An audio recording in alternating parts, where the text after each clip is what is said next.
Morning, everybody. Welcome to another Baking Live with Chef Julian. Thank you all so much for coming this morning.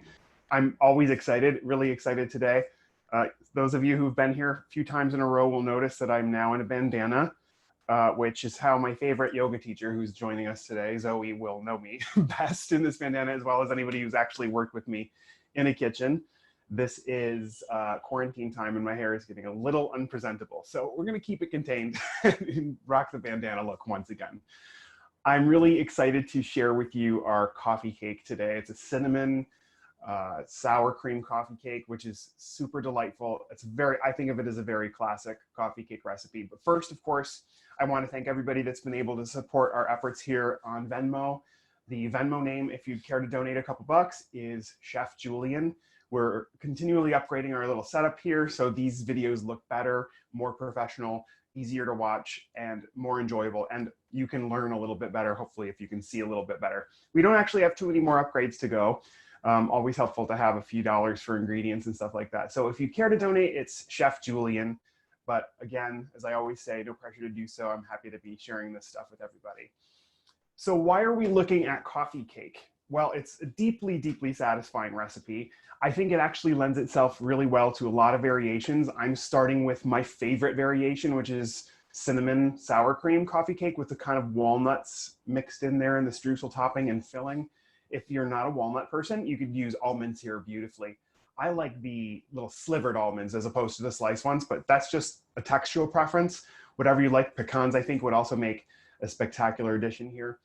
Coffee cake in general and where we're using this, I'm happy to answer any questions, in the live chat if you'd like to post them. Try to post them to everybody if you can, so that everyone can see the question. I will repeat the question. And as far as variations go, you could put fruit in this. You could do blueberries, obviously a very popular one. I'm going to be doing peach one on a different class next week for a corporate client. So that one is really something that's exciting that I've worked on. The technique is another really fun reason why I like to look at this kind of a coffee cake. There are many different techniques, and I researched recipes across the 20th century for coffee cake. Some are made like a traditional cake where you cream the butter and then you cream in the eggs, or almost like a cookie. Others are made by just mixing the wet ingredients and mixing the dry ingredients and then dumping them together. The way that I'm going to do this one, anybody who's been with us for a few lessons will recognize from scones. There's a bit of that same technique we used of rubbing the butter into the dry ingredients. Before you stress out about that, there's much less butter this time compared to the dry ingredients, so it won't be quite as onerous as scones. But what that does again in the oven is you're going to see this batter is not going to fill this pan. And as I've tested it 3 times myself, I'm thinking this is going to be too flat. It's not going to poof up. It's not going to look great. It's not a lot of batter in the pan, but there's not a ton of baking powder in it as it goes. But the combination of the baking powder and the fact that all of the flour and all of the dry ingredients have a little bit of butter rubbed into them gives it that lift in the oven. And there's nothing more satisfying than opening the oven after seeing something that you're kind of doubtful about and seeing it blossom into this beautiful and extremely aromatic and tasty cake. The other thing I wanted to mention just about this variation is sour cream. Why sour cream? Does it have to be sour cream? I don't have any sour cream. That's all okay. Sour cream is acidic, so it's going to add not only flavor, a really nice tang to it, it's also going to soften it. It's going to make it more tender because the acid will prevent some of the gluten in the flour from forming. You can certainly use buttermilk, or you can use, if you don't have that, regular milk. It's going to basically result in the same cake, just sub in the same quantity. Just know that a cake made with buttermilk has a little more water in it than a cake made with sour cream. Buttermilk has got more water in it than sour cream does. So it might just need a few more minutes in the oven. So just test it judiciously. We'll get to that part at the end when we talk about baking. First thing I'm going to do is this week we're going to post in the chat box the ingredient list. And the thing you're going to notice about this recipe is it's not all one thing. We've got 3 different components here. We've got the cake batter itself. We've got a streusel filling and topping. And then we're going to have a glaze at the end. And I'm going to show you that part live. Those 3 things are all separate, but I'm going to list the overall quantities of the ingredients now that you need. And that's what we'll have posted in the chat box. For anybody that looked ahead on meltbakery.com and saw the ingredient list there, I failed to list vanilla of all things. I don't know how I could forget that, but I did put a little vanilla in this. Depending on your variation, you may or may not want vanilla. I would love it in a blueberry one. I don't know if I would love it in a peach one. I just feel like it's a more delicate flavor you get from peach, and vanilla tends to compete with that a little. That's up to you. That's personal preference. So our overall ingredient quantities for this are butter. We're going to use 7.5 ounces, about 14 tablespoons. Sugar, we're going to altogether use about 1.33 cups or maybe 10 ounces. Confectioner sugar, we're going to use 1 cup or 4 ounces. Our salt, again, this is kosher salt, is about 2 teaspoons. And a reminder for anybody reading the recipe, a lowercase t means teaspoon, an uppercase t means tablespoon. The flour we're going to use all-purpose today. You could also use pastry flour. Not much of a difference in this context between those two. Pastry flour, if you happen to have it, might make it a little bit lighter. Don't hesitate to use it if you have it. You're not going to suffer at all by using regular all-purpose flour. 2.5 cups or 12.5 ounces. Cinnamon, we're going to use 1 teaspoon. And I'm going to plug for my friends Ethan and Ori over at Burlap and Barrel. If you guys aren't familiar with Burlap and Barrel, they are a single origin spice purveyor. Ethan is a social justice worker for the world, and Ori is his business partner. And he goes to small farms in impoverished countries and buys spices directly from farmers and pays them hundreds of times more than they would make, but still a very fair price. These are priced well. Burlap and Barrel single origin spices. I'm using this is their cinnamon verum, or their true cinnamon. Today I'm using their royal cinnamon, which is more of a Vietnamese cinnamon, which is my fave. Then we're going to use 2 teaspoons of baking powder, 2 eggs, a teaspoon of vanilla extract, 4 ounces of sour cream. If you have it, 2 ounces or about 1/4 cup of buttermilk, and then regular milk for our glaze. Or if you love buttermilk, you could use buttermilk here too. An additional, just about 1 ounce, maybe a teeny bit more than 1 ounce. I wrote down 2 tablespoons and 1 teaspoon. Just need to get a tiny bit more, and that's for the glaze. And then of course, walnuts. I use 3/4 cup. I think that's really convenient because the bags of chopped walnuts that you buy usually have, I think, maybe they have 2 cups in them. For some reason, I had it in my head that they had 1.5 cups. Anyway, it'll more than cover it. And if you're doing things by weight, that works out to about 3 ounces. If you want to use fewer walnuts, you certainly can. If you want more, I wouldn't go more than a full cup, which is about 4 ounces. Those are our overall ingredients. As to butter, I'm using unsalted. As to salt, it's kosher salt. And as to flour, as I mentioned, I'm using all-purpose. If anybody has any questions during the process today, feel free to post them. I think we already have one, so let me answer that now before we get into our technique. It's actually an ingredient question. So sure. What if you're lactose intolerant and want to use oat milk or some other type of non-dairy? If you need to use non-dairy for the milk part, I think you'll probably be fine. Be aware that you may need to adjust your baking time. I have not experimented with alternative fats. I know a lot of people that are lactose intolerant can still do butter. So if you can, I would encourage you to do that because butter does something in there. If you have experience baking with coconut oil or another fat that's solid at room temperature like butter is, or mostly solid at room temperature, you can go ahead and try it. This would lend itself, in terms of alternative baking, this would lend itself really well to a gluten-free flour because we're not looking to develop gluten here. It doesn't accomplish anything for us. So your favorite cup for cup should substitute really well for this. I have not researched it enough thoroughly to know how to do a completely vegan version of this, so I don't want to mislead you on that. Again, it's julianpleiter@gmail.com. I'm about to start a YouTube live channel, so you can always find me there, Chef Julian on YouTube. If you want to post a question, I can always do my best to answer it. And we're going to go through the chat transcript after Zoom as we do. And if you want to leave your email or shoot me a direct email, post any questions that we don't get to today or that we miss, we'll happily answer.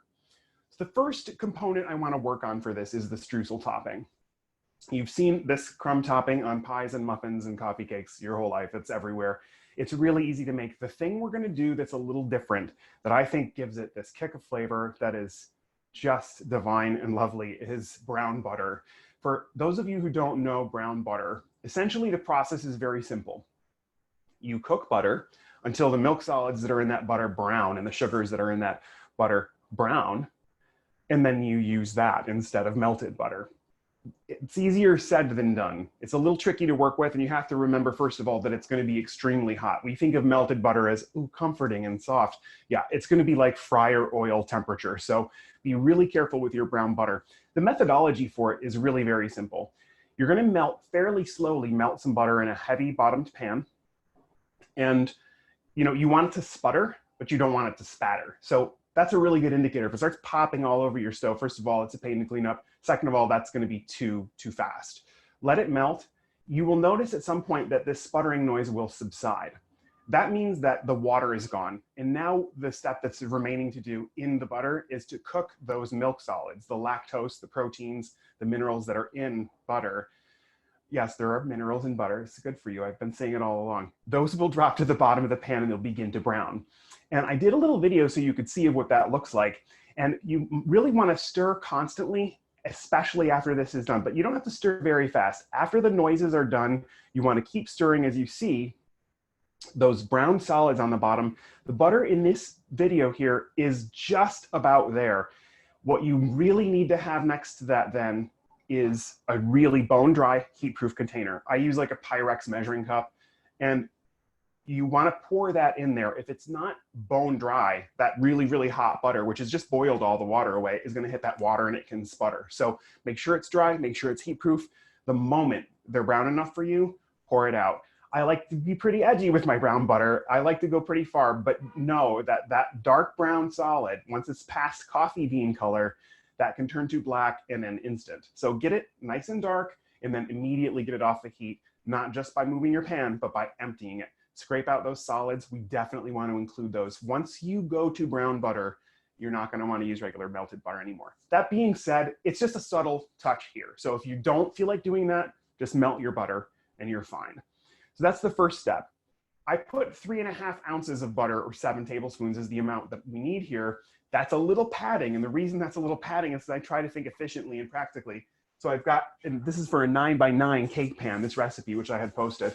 8x8 is fine. If you're good at 9x13, I would do 1.5 times the recipe for all of this. What I did was I took a pastry brush, I padded the amount of butter so I had a little bit extra. I brushed my pan with melted butter before it had browned. And then I just dusted it with flour and tapped it out. Now my pan is ready. So once my cake batter is done, I'm ready to go. Let's take a look at making streusel. This is really simple to do once you've got your butter browned. And I've just noticed that my butter is now solid again. So I'm gonna heat that up really quick just to melt it while I talk about these dry ingredients. And I'm gonna hope that that doesn't shatter. Okay, so I'm gonna get my bowl here and show you guys the process of streusel. Very easy. First thing I'm gonna do is take my flour, and this is 2.5 ounces or about half a cup of all-purpose flour. Next, I'm gonna add my sugar, just 5 ounces or about 2/3 of a cup. My salt, just about half a teaspoon, really a good pinch is fine. And then my cinnamon. I really love cinnamon, so I'm using a full teaspoon of this beautiful royal cinnamon from Burlap and Barrel, my fave. We're not gonna add our walnuts just yet. I'm gonna keep those to the side. Just mix this with your fingers until this is, you know, mostly mixed. Okay, it's a nice uniform mixture now. Great. Why is it heating up? All right, and now my butter is just about, my butter while I was talking got a little solid. So now it's reliquefied, and it's actually really great temperature because now I can show you these beautiful brown butter solids in here. You can really see how they're through the whole butter. I'm gonna add that all at once to my dry ingredients, and I'm just gonna stir that until it's sort of like, well, until it looks like streusel, like a crumb topping on a pie, which is what we're making, is kind of a crumb topping.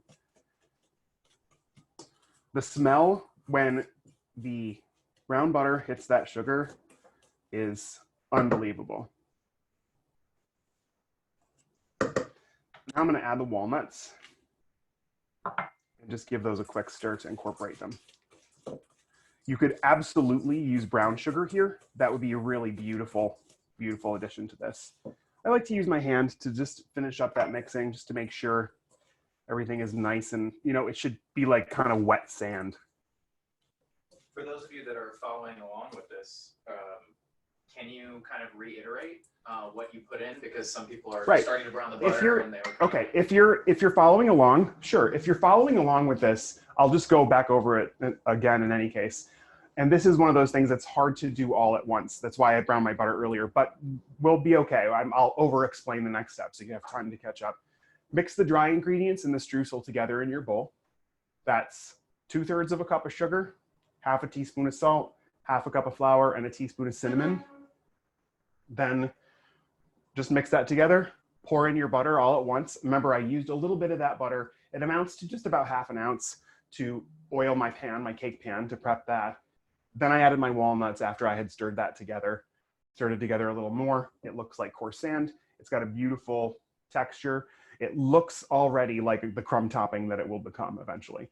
So you'll see how we use that as we make our cake batter. So once that's done, we can just set that aside and get ready to make our cake batter. The way that we make this cake batter is, as I mentioned before, similar to the way we made scones. You're gonna understand why mixing bowls rather, come in sets of 3, because this recipe uses quite a few bowls. So we're gonna use 3 separate mixing bowls for this.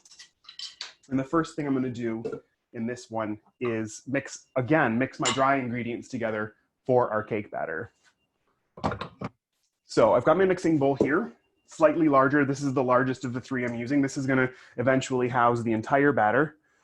So I'm gonna start to add my dry ingredients in here. And that is 2 cups or about 10 ounces of all-purpose flour. I'm gonna add 2/3 of a cup or 5 ounces of sugar. I'm gonna add baking powder. This is 2 teaspoons. And I'm gonna add my salt. This is 1.5 teaspoons. If you're on a reduced sodium diet, you could probably reduce that down to maybe 1 teaspoon or 3/4 teaspoon. I wouldn't go much lower than that. You're spreading it out over the whole cake, so you don't have to worry about it being too much. Now, I failed to mention earlier, and I apologize for this, but you can do it live and you'll be fine. I had my butter cut up into small cubes, just like we did for scones, and I should have led with that. However, if you have some cold butter in the fridge right now, or even if you pulled it out when we mentioned it, just cut it into cubes and you'll be totally fine. So this is 4 ounces, or there was 1 stick, 8 tablespoons of butter cut into these little bits like this. What I like to do is get these all in the bowl at once and just break them up and toss them around so they all get coated in flour.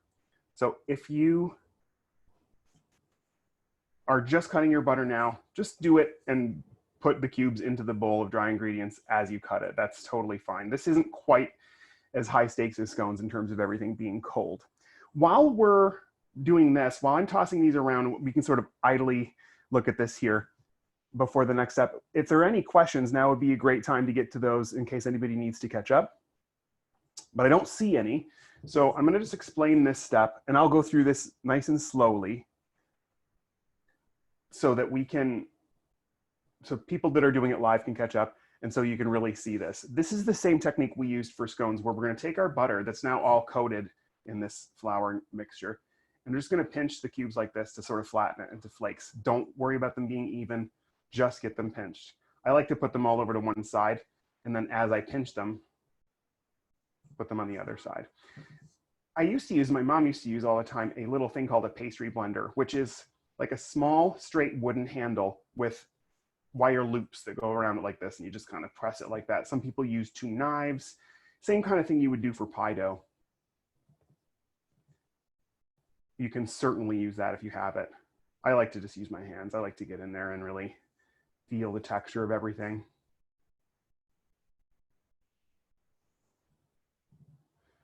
And this is the Zen part of it. Thinking about how good this coffee cake is gonna be, thinking about how fun it is to bake stuff, thinking about how many things we've baked the last few weeks here.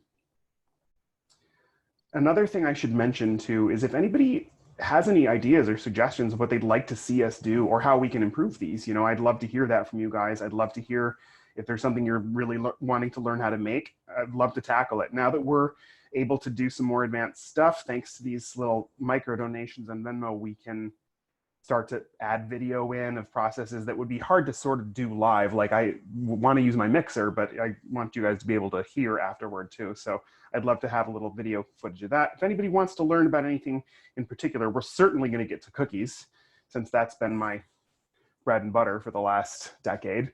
We'll definitely get to cookies, but if anybody has anything they want to learn about, please let us know. All right, so I've squeezed every cube of butter. You can see they've all been somehow flattened. Now I'm just going to take larger handfuls of this and kind of just grind it out like this. Okay, and again, just like scones, we're going for a mixture that looks like essentially grated Parmesan cheese. That's how you know you've gone far enough. If this starts to get sticky, if it starts to get wet at all, that just means that your butter is a little softer than it needs to be for this process. You really have to put it in the fridge and just let it chill back down. I pulled the butter for this out, just before we began today. So this butter's already been out for at least 20 minutes and it's still cool enough for this process. Like I said, it's not quite as high stakes as pie dough or scones where you are counting on that lift, especially pie dough where you have no other leavening.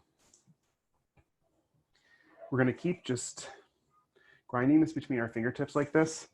This one too, unlike pie dough and even scones, you really don't want any loose chunks of butter in here.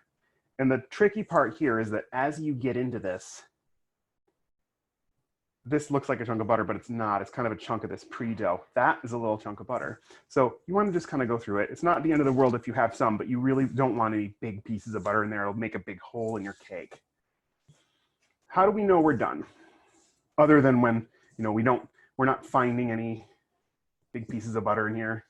So it looks like Parmesan cheese, but also if you squeeze it together like that firmly, it should hold together. And then when you press it with your thumbs, it should break apart. It's a really good way to tell that that's done. All right, so our drying ingredients are done, and we have one quick question. Should they be preheating the oven right now? Yes, you should be preheating your oven right now. And right now is actually a fine time to be preheating your oven. So get your oven preheated to 375, and we'll make a note for next week to make sure we note that the preheating, we're still learning. So that's a great question. Yeah, 375 is a good temperature for your oven now. Like so many things rather, we're gonna bake this at 350, but we're gonna actually start the baking at 375. That helps that streusel get just a little brown and it gives this cake this really magnificent lift at the very beginning. The cool thing about this is if I failed to tell you to preheat your oven, and I do apologize for that, we'll make sure we get oven temperature up front with the ingredients next time. The thing that you can do is get this completely ready to go and just leave it on the counter. Half an hour on the counter is not going to kill this. It'll be fine. You don't need to fridge it or anything dramatic like that unless it's really, really hot in your kitchen. But you'll be able to let this wait until your oven's at temp. So 375, thank you for asking. Okay, our next step then is to finish this cake batter. And we're going to use, we're going to mix our wet ingredients rather in a separate bowl. Like I said, this is like the mixing bowl salesman's dream come true. So grab one more mixing bowl and a whisk. And we're going to begin with our sour cream. Okay, this sour cream right here, I know it's like a hard time to get ingredients sometimes. I am culturing this sour cream at home and I am making my own buttermilk too. It's so easy. And when you start to run low, you can just sort of refill the jar. And I got to tell you, it's way better quality than what you get in the store. It's less expensive and it's so fun and easy to do. I really, really recommend it. I'm going to add to that 2 eggs.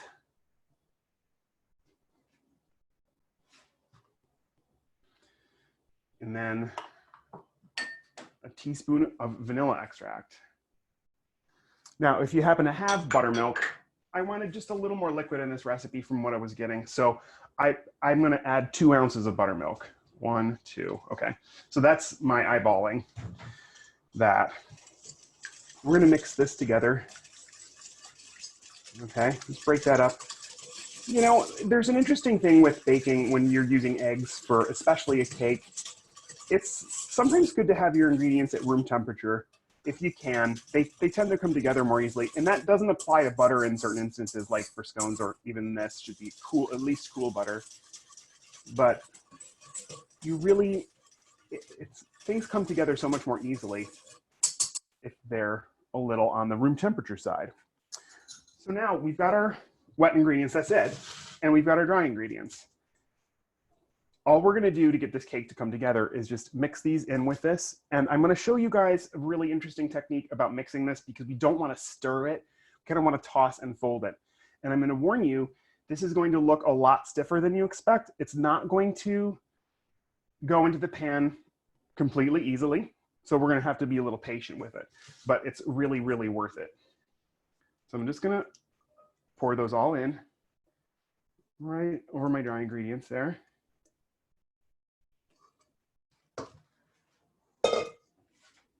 And then just working on the outside of the bowl, I'm kind of just going to toss it around.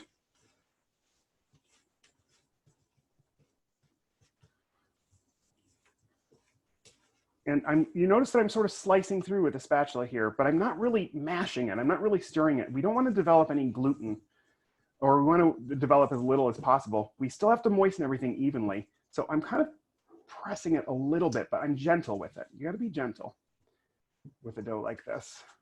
And you can see that's really it. You know, if I go through the middle here, it still looks like it's mostly incorporated. So I'm going to call that done.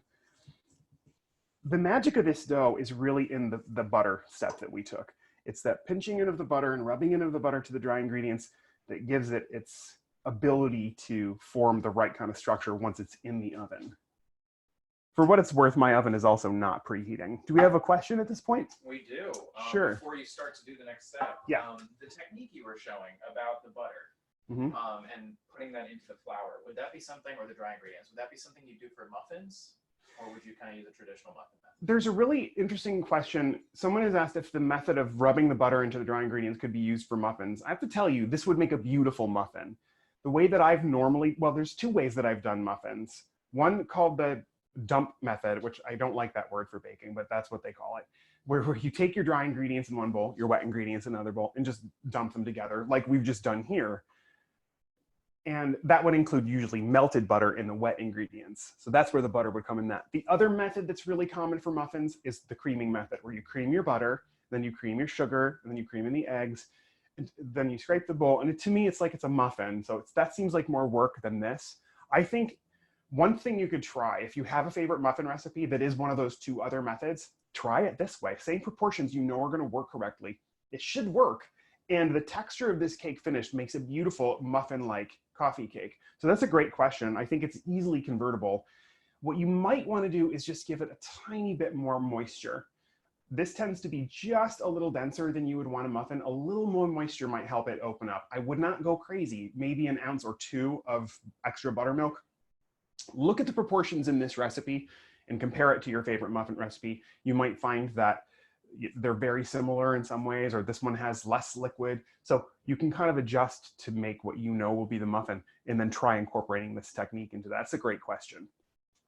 So I think now we're ready to get to panning on this dough. And this is where we're going to need to be really patient. And it's going to take some time to get this to do what we need it to do. But you'll see that it can be done. And you can't force it, you can't smash it. I'm just gonna show you here. So we're gonna take our bowl of batter here, and I'm just gonna draw a line in it with my spatula and divide it about in half. I like to use, if you like me have brothers, you know that there is such a thing as a bigger half. I like to use the bigger half first. So get just more than half of your batter in the pan, and I like to put it in various spots too. It helps with this next step. Okay. And now if you just have a rubber spatula, that's fine. You can use that for this step. Like I said, and I think you'll agree with me looking at it in this stage, it does not look like that's going to be enough batter for this half of a cake, but it will, I promise. So I like to use this offset spatula. They're really handy for cakes. They're really handy for lifting things. They're really, really handy for spreading stuff out. So you see, because of the flour in the pan, as soon as I get to the corner, it's going to tend to pull that up. Let it, that's fine. Just move your spatula off of it. Don't worry about getting it super smooth and even. Just gradually spread this to the corners of the pan. It will lift. So don't lift your spatula up like that. Slide it off like that, okay? Whether you're using a rubber spatula or a butter knife or a wet hand or whatever you happen to have, that's the best tool for this. So a little patience, and in no time you will have this to the corners of your pan, nice and evenly. Okay, if there's more in the middle, spread it to the edge. And again, it's, you know, it's going to go in the oven. This is all going to turn into basically hot liquid goo. So you don't, if it doesn't cover the edges to the very extent every single time, you can trust me, everything is going to work out just fine. It's a coffee cake. Let's not go crazy. All right, so that is our first layer. Now, for the really exciting part, this has gotten a little more solid because that butter has gotten cooler again. We're gonna take our streusel topping, and again, I'm gonna look at half. I want more like a third of this, okay, for this part. You may have some extra streusel, so you just bake it and munch on it. It makes a good topping for breakfast cereal, or French toast, or pancakes, or muffins, or whatever. And streusel you can keep unbaked or baked in the fridge for quite a while. All these bakery secrets. Make a big batch of streusel and use it for 10 different things. So I'm gonna get just a nice layer of that over there. Yeah, not a really thick layer. And then just press it in. And you see that helps me also get this spread to the corners. So again, it's not an emergency if it's not that way the first time. Okay, that's our first layer. So that's gonna be our beautiful filling for this coffee cake. Now I'm gonna take the rest of the cake batter, as you might have imagined. And again, I'm gonna go, I like to just put it in a few different spots. So I'm just gonna take one spatula full, if that's a word, at a time, and just get it in various spots around the pan.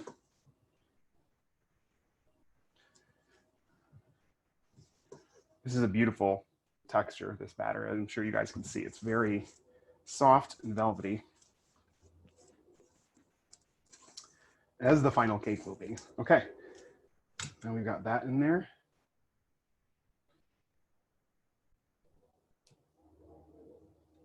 All right, now we'll get this spread out again, the same way we did that. It's gonna, again, it's gonna pick up that filling. So just be slow and be patient. And if it turns back on itself like that, that's okay, just lift your spatula up.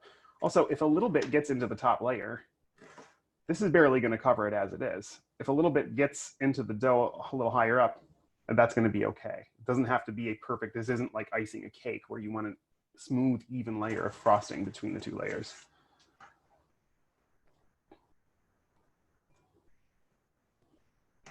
Just be patient.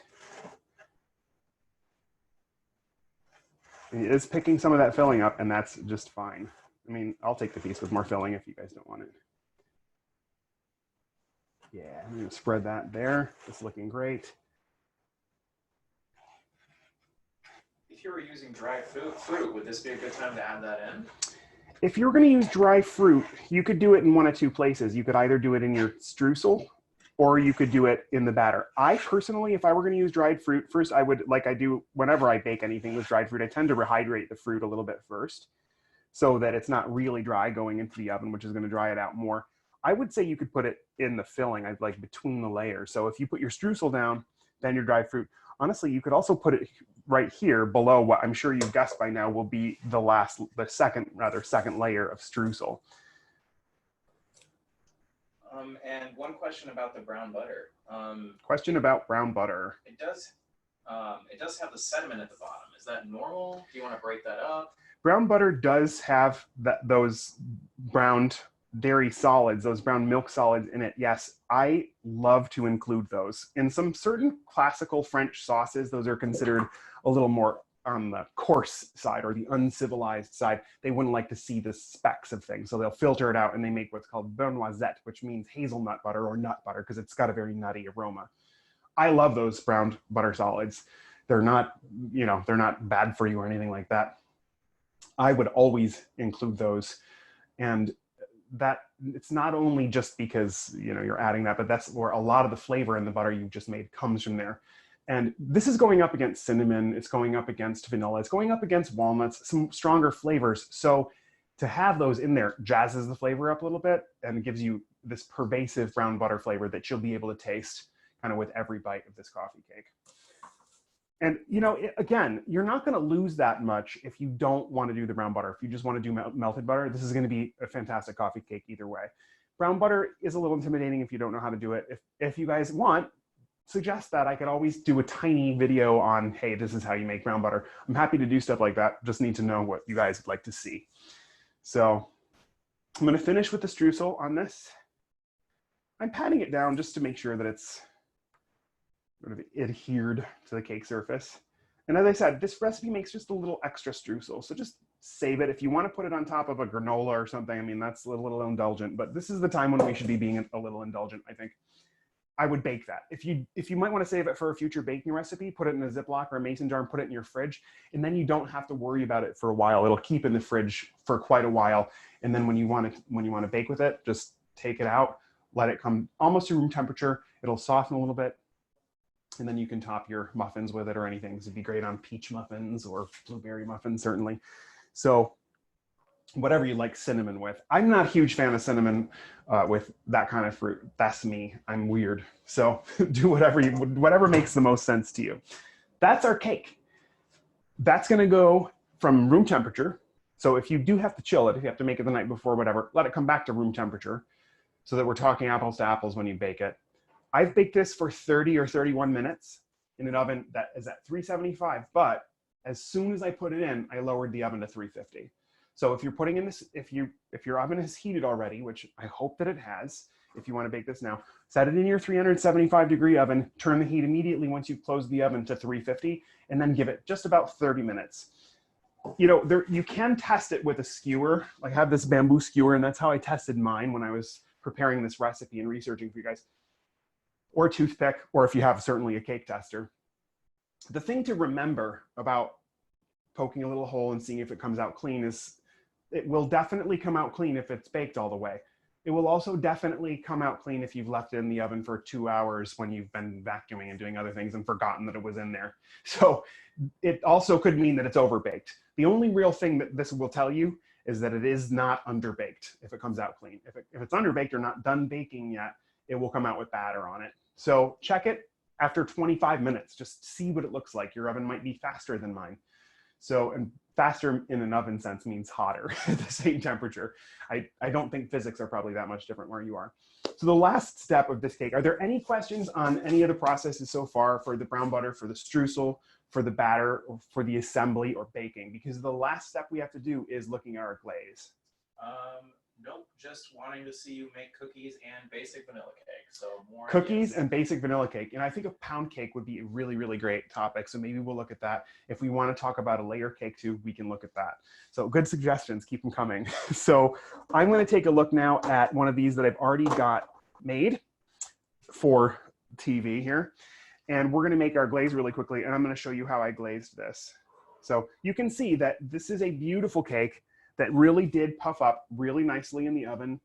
If you had an 8x8 pan, which is another common square pan size, I've used a 9x9. I wouldn't adjust the recipe at all for an 8x8.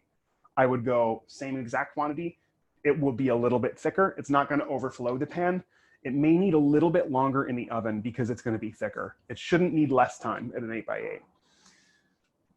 Now we're going to just make our glaze really quickly. This is the last bowl we will need to dirty, I promise.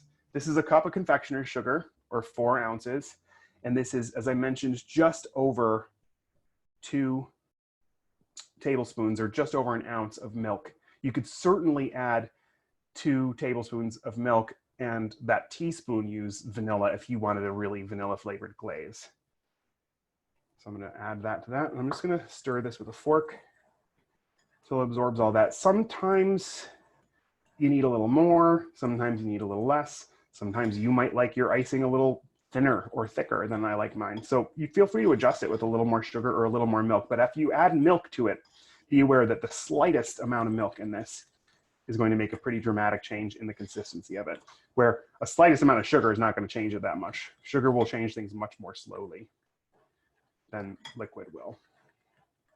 So I'm just going to stir that until it's uniform, until there aren't any lumps of confectioner sugar in there. I like to do this too, typically when it comes right out of the oven and is nice and warm. I feel like it helps it soak in a little bit, but certainly also good on a room temperature cake. All right, so then I would normally do this step right in a pan even, because if you think about a coffee cake, you're gonna cut it in the pan, you're gonna serve it in the pan in the squares. I wouldn't normally unmold it. I only had 1 pan, so I had to unmold this to demonstrate for you guys. So just get a nice fork full of glaze and just however you want to glaze it. It's really easy if you're patient to make things look, you know, that pastry way, that professional bakery way. Just go slow, take your time, be decisive, And it's coffee cake, right? We're not trying to make a layer cake for Queen Elizabeth or anything here. Although I'll bet you she would love this coffee cake at about 3 in the afternoon or 4 in the afternoon with some tea. And then we could call it tea cake. If you're in the mood for a little boozy brunch too, instead of milk here, you could use bourbon. You could use rum if that's your thing. A little zhuzh on top. All right, and there is our coffee cake.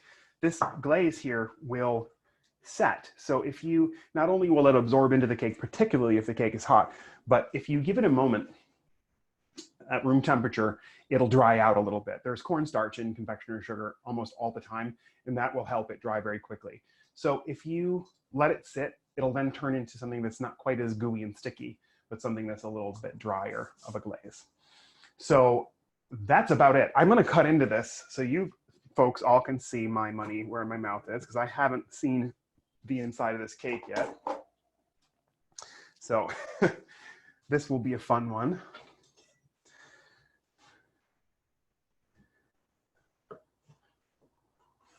And I'm guessing that this is going to be one of those days where I eat breakfast.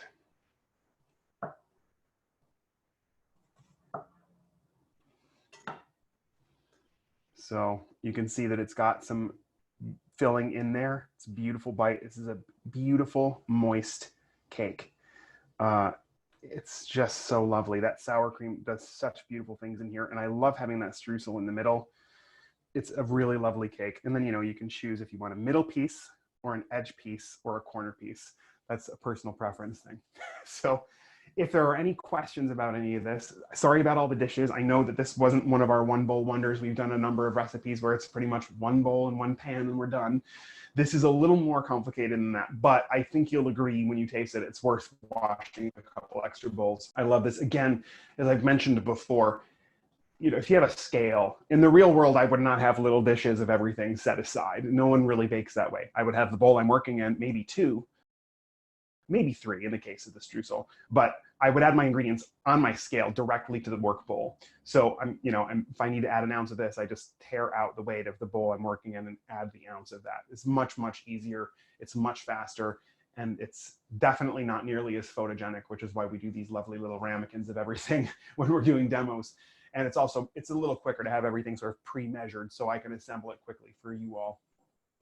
But that's essentially coffee cake. This is one of my most satisfying things. You guys are gonna love this.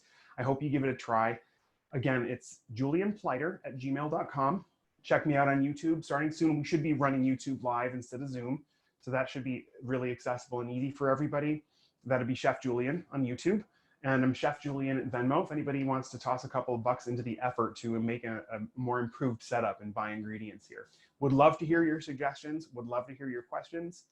And I cannot thank you guys enough for your support and for letting me just ramble on about baking during this time when I'm a little more bored than I normally am. So I think we have a couple questions we'll take a look at if there's anything. Yeah, so first thing is, how long does the cake have to bake in the oven? The baking time on this for me has been 30 minutes, almost on the nose, 30 minutes. I would say anticipate between 25 and 34, 35. I don't think it'll take as long as 35. Go in at 25 minutes and take a toothpick or a skewer and just dip it in and see if it comes out clean. Try a couple spots if you're skeptical. That could be enough. Your oven, we start this at 375 and go to 350. The higher temperature when we start it will activate the water in that butter that's rubbed into all the flour and help that spring up, help that steam up really quickly. It'll also sort of set this streusel on top and get that a little more crusty, which is how we want our crumb topping. If my oven then I turn it immediately to 350, my oven might get there more quickly. It might not be as well insulated as your oven. Your oven might have a feature where it cools itself down to the new temperature. So it's hard to tell from oven to oven, but I would test it at 25 minutes and see. You can also test it by touching it. It should be just lightly springy. You know what it looks like? Don't sink your hand into a hot cake, obviously, but you should be able to touch the top of the cake a little bit and just get familiar with what it feels like when it's fully baked. That'll help you start to learn how to test all of your baked goods. So I think that's the question we had outstanding. Any more, drop me an email. We'll be excited to see what we do next week. And It's Chef Julian on YouTube, Chef Julian on Venmo, and julianpleiter@gmail.com. Thank you guys so much. Happy baking and stay safe. See you soon.